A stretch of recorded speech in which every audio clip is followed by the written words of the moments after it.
Welcome to the Grow Your Practice podcast. Hi, I'm your host, Chad Madden, owner of Madden Physical Therapy and Breakthrough.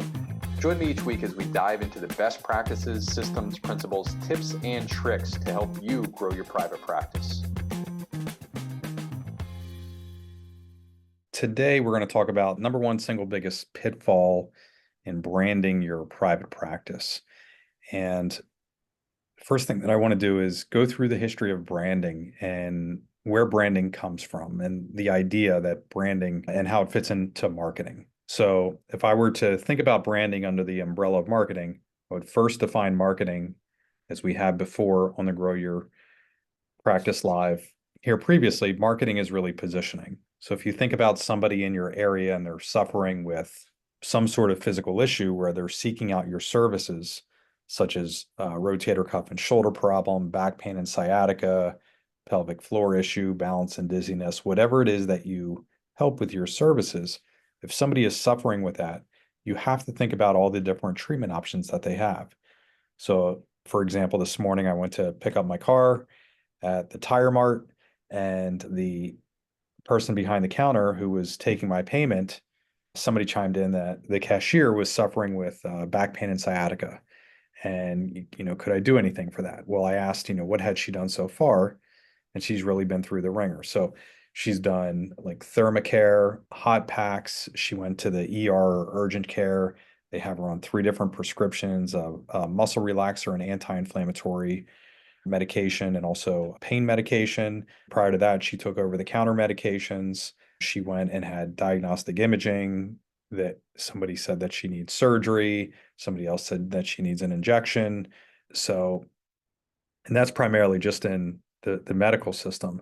Outside of that, somebody else working there said, well, you should be doing exercises. And I said, well, have you done exercises? And she said, yeah, the doctor gave me the sheet and there were 9 exercises on it. And I took a look at the sheet and very quickly could see that, 3 of those exercises were for disc herniation, 3 were for arthritis, and 3 were for SI joint. And I said, well, which one are you doing? And she said, all of them. And I said, okay. So, and we continued to talk. She has done quite a bit and in terms of treatment options. And, there are more. She could wear, support belt is one option. There are different home traction devices that she could be using, lots of different things that she could try to treat her back pain and sciatica. And so marketing is the positioning of the services that we offer within our private practices to help those problems, right? So she had never been to therapy, with us before, and the error would be for me to say, well, you need to do therapy with us right away, right? That's what most of us do as clinicians. We try just to start convincing the person that of all the options they have available, they need to see us right away. Branding, so that's marketing. Marketing is positioning of our services against all the other options. Branding, that idea has been around forever. And, in ancient times, like if you go back to ancient Egypt, Greece, and Rome, artisans would use, they would stamp basically their pottery or the clothing that they were making or their weapons or anything that they were doing with craftsmanship. They would stamp it with their symbol, right? And that symbol represented something. Livestock is the other common thing that it was primarily used on, where different livestock were branded to indicate the quality of that animal. And people started to associate quality with symbols. In the Middle Ages, same exact thing, around craftsmanship and the practice. It helped protect reputations of craftsmen and ensure the goods met a certain standard. Then branding got into, in the Middle Ages, coat of arms and family crests, which really helped us identify, family status. In the Industrial Revolution, it was once again morphed, evolving, and companies began to develop brand names to distinguish their goods from competitors. Examples there would be like Coca-Cola and Procter and Gamble. Both, origins can be traced back to the 1800s, and they were early adopters and pioneers of branding. And there, it not only was the logo or the brand, it was also the slogan, so the words with the brand. and also the packaging. And the purpose of that was to build customer loyalty. Fast forward to today, and the most of the time that you study branding, there's something around an emotional link, right? So if we think of Nike, and I grew up with Nike, so it was Michael Jordan for me or Bo Jackson, and that if I wore their shoes, I was going to be able to run faster, jump higher, and have a certain feeling when I had those shoes on. And obviously that didn't work out well for me, but nonetheless, I associated emotion with the brand. Same exact thing for, various clothing options or watches or vehicles or, whatever it is that we're talking about. There's some sort of emotional association to a brand. And, today, most of the examples today and preparation for this that I was thinking through, when you think of a brand, you tend to think of a product, right? Very less often you'll be thinking of a service. But what many of us do as clinicians, because we haven't really studied marketing, is we try to, put our logo out there, put our slogan out there, and try to say, this brand equals, our brand equals high quality of care, right? Which really doesn't mean a whole lot to the person. And yeah, case in point, when I was in, the Tire Mart this morning talking with the cashier, somebody walked through the lobby with our t-shirt on, had the logo on, and what did I want to happen, for her to somehow recognize that and put it together, and because she saw a logo on a t-shirt and a happy customer, that meant that we were going to be able to help her out. But it was more the questioning and everything else. So when we're talking about pitfalls, what tends to happen is that we invest nearly all of our marketing dollars in getting our logo out there. And there are a ton of examples in this. You can go through Facebook or Instagram, search ad libraries online, and see what most other practices are doing. And that is extremely common for us to focus on how great our service is and our branding efforts. And early on, before I knew better, I fell into the same thing. I think we paid $500 to a patient to design several logos for us. We picked one. We still have that logo today, 20 plus years later. But the slogan was the results you want, the care you deserve. And I was so proud of that somehow that meant something. And then to people, really, that's not effective use of our marketing dollars, marketing spend in any way. What is better, and under that huge marketing umbrella that we have, which is all around positioning, we have something else, another option other than branding, and that is called direct response marketing. And direct response marketing is vastly different from branding. So the majority of our market will do, in private practice, we will do branding. Very common in healthcare. Try to associate a positive emotion with a logo. You see this all the time, especially with big pharma, right? Slow motion commercial, people enjoying life.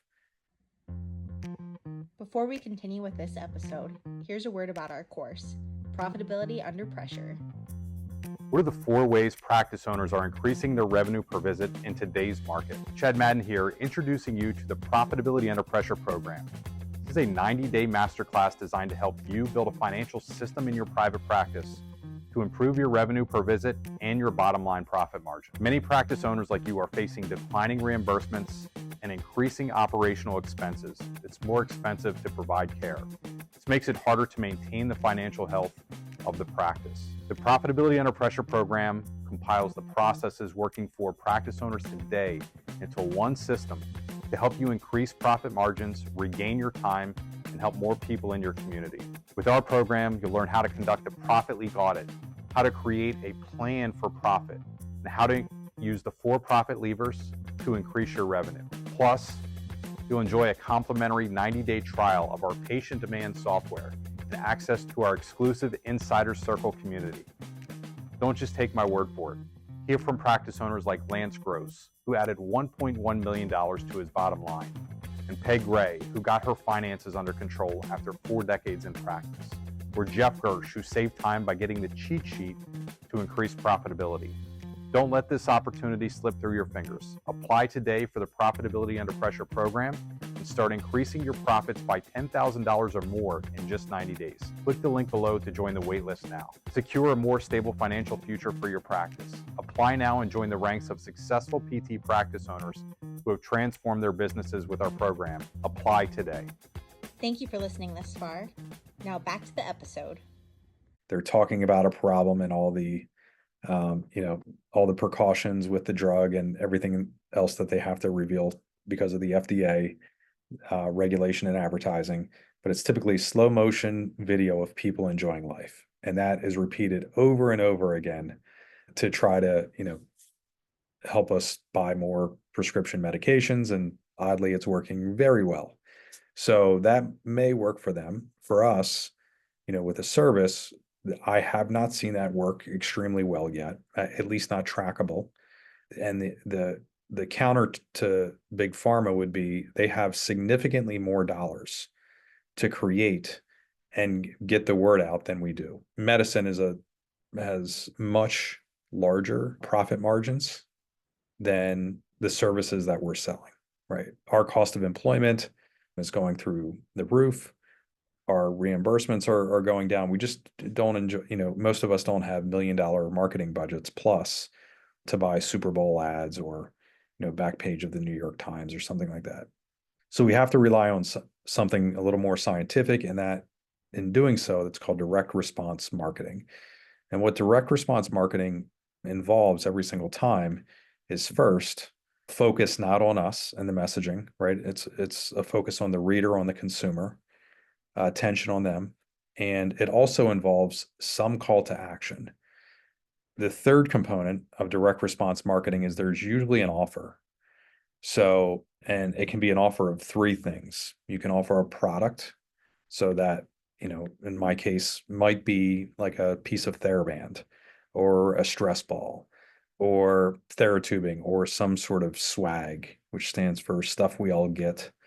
And that means, like an embroidered or logoed hat or logoed t-shirt or a coffee mug or, Yeti mug or something like, or Stanley, I guess Stanley's in now, the Stanley cups. But so we can offer a product, which I just gave examples there. We can offer a free or discounted service, which might be like a free screen or discovery visit. And we can also offer information, which could be in the form of a book, a report, a webinar, or a live workshop. And regardless of what you choose to offer in your direct response marketing, realize that every time that somebody raises their hand and for more information, that they're a potential patient, which is exactly what we're trying to do, right? So I'm here in Harrisburg, Pennsylvania. Within a 10-mile radius of my office, there are about 100,000 people.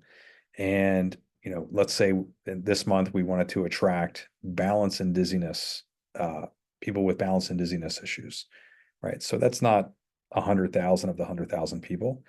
That might be about 18,000 of the 100,000 people. So it would be great if we could get those 18,000 people, at least some of them, to raise their hand to see if our services are right in addressing their needs, right? So we can do that by offering them a free or discounted product. We can do that by offering them a free or discounted service, or we could do information. And then time and time again, in every single market that I've ever seen a long-term A/B split test on, information wins every time. And the case that I gave, at least this morning, went again, going back to Tire Mart, is we went through the back pain and sciatica questions that I typically ask, and then said, if I gave you one or two simple exercises to do at home, would you be able to do them? Because I know you've tried like a lot of other stuff. And she said yes, and great. So I had a video. I think we have about 5 million views on that video. It's a short 4-minute video that I posted on YouTube about 13 years ago, and send her the video, and then she'll do it, and I'll be able to follow up. So that was 1-to-1, but imagine that 1-to-many, right? So we could do that. And that video has attracted people to come in, drive down from Manhattan, up from Baltimore. Manhattan's about 3 hours away. Baltimore's an hour and a half. Out from Philadelphia, about an hour 45. Out from Pittsburgh, a little over 4 hours. fly in from Idaho, fly in from California, fly in from Kentucky, fly up from Florida, all because I had a 4-minute informational video, right? I am sure that if I was offering BioFreeze or a TheraBand or something like that, that it's not nearly as effective. But you don't need to do that, have people travel in your advertising. Most of us, again, don't have the budgets. We don't have the money to waste, but you can use direct response marketing and be a master of it in your area. Yeah. So direct response marketing is really the answer to the pitfall, which is using branding. Along those lines, just to sum this up, you never, in your messaging, you don't want to focus on yourself and how great you are. I mean, if you go and watch the YouTube videos or you're at our workshop or anything like that, I rarely talk about any continuing education courses that I took in for back pain or certifications that I have or licenses or anything like that. And frankly, if you saw my CV, you'd probably be fairly disappointed in the lack of, it's probably not the volume of what you're thinking, right? But I do provide information for patients as well as all of our therapists do here. And it's really what we teach, that simple lay language, very basic and usable advice scratches the itch that most people have, and that positions us and our services as something that can help them get back to normal. Yeah. So again, just to sum that up, we define marketing as positioning. Branding is one marketing form today, primarily associated with an emotion tied to the delivery of your services. We talk through direct response marketing, which is really the answer to that. The error would be to opt in for branding over direct response. When I run a branding ad, or when I did it in the past, I would spend money, ad spend, on a billboard or print ad or radio or television piece or something online. And I couldn't really measure the response of what was happening. I couldn't tell if it was working or not. When I use direct response, because there was an offer and I can see how many people, requested the book, how many people registered for our workshop, how many people downloaded the report.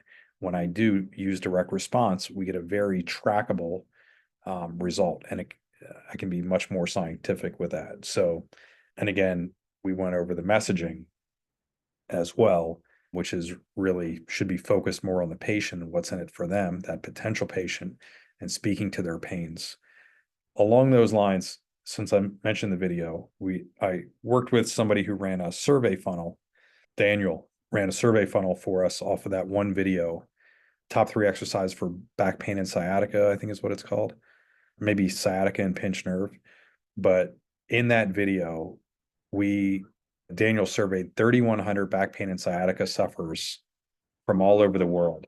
And the thing that we found is that most people, regardless of the continent that they're on, I think we had responders from 5 continents in the survey. Most people felt that they were the only one who had ever gone through this, that they were all alone, and they wondered, will I ever get back to normal again? Right. So they were looking for hope, and they felt, we'll call it a quiet desperation.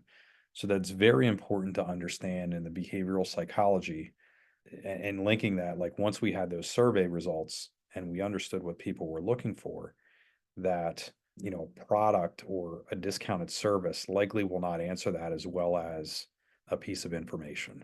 So with a piece of information that's less intrusive, they can consume that information and then make the best decision for their health. And frequently that's going to be purchasing your services to help them get back to normal. All right. So that's a wrap on our single biggest pitfall with branding.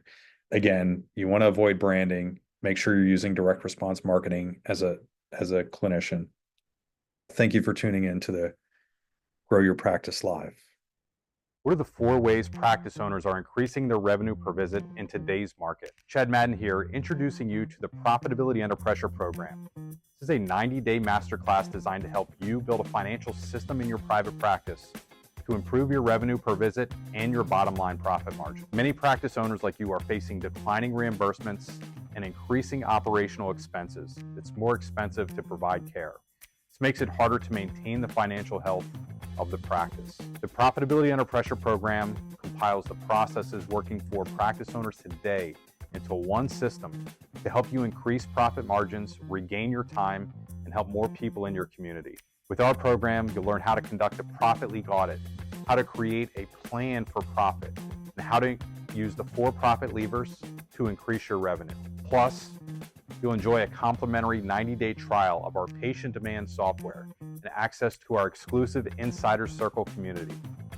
Don't just take my word for it. Hear from practice owners like Lance Gross, who added $1.1 million to his bottom line, and Peg Gray, who got her finances under control after 4 decades in practice, or Jeff Gersh, who saved time by getting the cheat sheet to increase profitability. Don't let this opportunity slip through your fingers. Apply today for the Profitability Under Pressure program and start increasing your profits by $10,000 or more in just 90 days. Click the link below to join the waitlist now. Secure a more stable financial future for your practice. Apply now and join the ranks of successful PT practice owners who have transformed their businesses with our program. Apply today.